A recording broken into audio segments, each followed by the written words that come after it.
Movie making is a serious business and it's not uncommon for a studio to gamble a ton of cash on a project. Most movies don't make as much money as people think and they often result in significant financial losses for a studio. For example, 2017's Justice League racked in around $657 million at the global box office but ended up losing Warner Bros. Money as the break-even point was $750 million. Fortunately, Warner Bros. Survived the $60 million loss, but several studios throughout Hollywood history haven't been as lucky. Some had to sell off assets while others have closed entirely. So today we're gonna count the 6 studios that shut down due to a movie. Hey guys, this is Shan and you're watching Rebound Box signing in.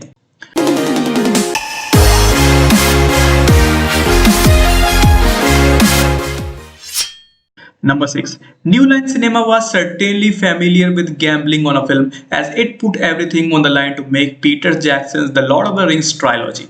That gamble paid off and it wasn't long before New Line Cinema was throwing cautions to the wind on another project. The next big film to come to the studio's way was an adaptation of Philip Pullman's His Dark Material saga with The Golden Compass. New Line threw $180 million at the project, which was meant to be the first of 3 films. That was a lot of money as the studio had only invested $200 million on the 3 films of The Lord of the Rings, but The Golden Compass was idealized to be bigger and better. Unfortunately, neither of these things were, and film flopped upon release. The Golden Compass made $372 million, but that was far below the studio's break-even point. Within a year, New Line was forced to restructure, sell off its foreign rights, and ultimately it was sold to Warner Bros. Studios. The studio still exists as a separate media company from Warner Bros., but its films are the property of Warner Bros., which also distributes everything with the New Line Cinema logo. Number 5. Raise the Titanic was based on the 1976 book of the same name and it was an ambitious project. The film was released in 1980, which was long before James Cameron made well over $1 billion on a Titanic film, and it was definitely a gamble for ITC Entertainment.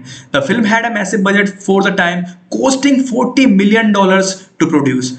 That cost put the studio in a bit of a bind as it was a sink or swim movie, and it sank. The financial losses were too much for the production company to handle and the film's failure resulted in the sale of the film division Associated Film Distribution to Universal Pictures. The remaining assets of ITC focused on televisions, but financial issues and other problems ultimately resulted in the closure of ITC, which became defunction in 1998.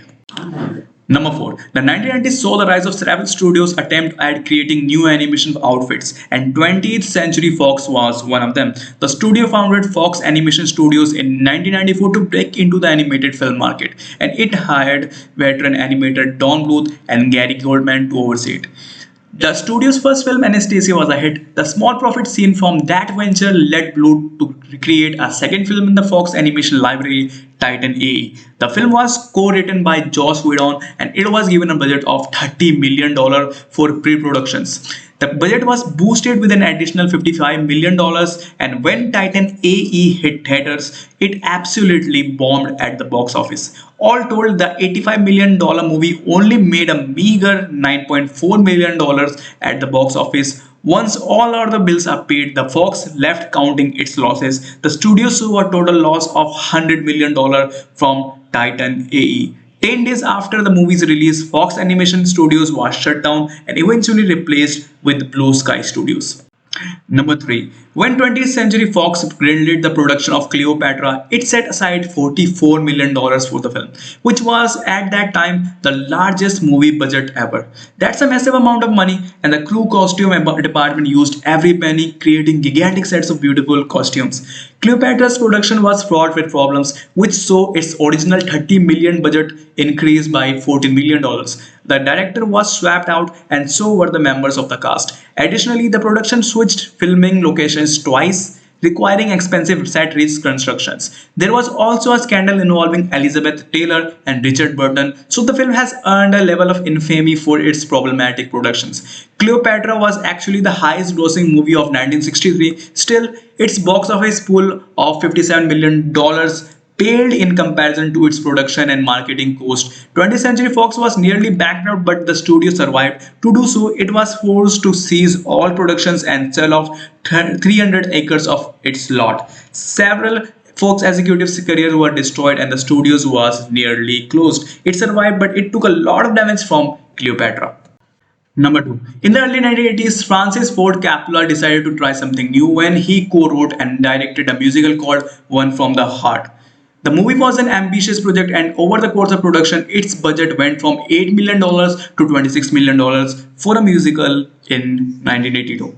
Describing the movie as box office failure doesn't seem harsh enough considering how badly this movie performed. According to Box Office Mojo, One from the Heart made $636,000 at the global box office. That was its worldwide gross, which saw it released it only in 41 theaters for 46 weeks. Coppola was forced to personally declare Chapter 11 bankruptcy over a $70 million debt he personally owed.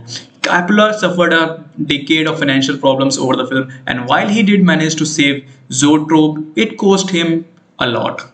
But guys, before we jump into the number one spot, don't forget to hit the like button and subscribe us out. Number one. These days, most people think of It's a Wonderful Life is one of the greatest movies of all time, and it's shown repeatedly leading up to the Christmas. The film may be beloved today, but it was a massive failure when it was released in 1946. Capra's signature film wasn't cheap as it cost Liberty Films around $3.2 million to produce. That's a lot of money for a movie with little to no special effects, and it amounted to a significant expense for the studio. The movie's break-even point was $6.3 million, but it only managed to pull in a little more than a budget at the box office. An American Classic was a financial failure, and the losses resulted in the demise of Liberty Films, which was founded by the Frank Capra and Samuel K. Briskin only a year before the movie's release. The studio was founded primarily to produce A Wonderful Life, but it had to sell its assets to the Paramount Pictures in 1947. Well, that's all for today's video, guys. Don't forget to comment us out about this list that we have delivered to you. I'll be back with another video. Until then, have fun, take care, and signing out.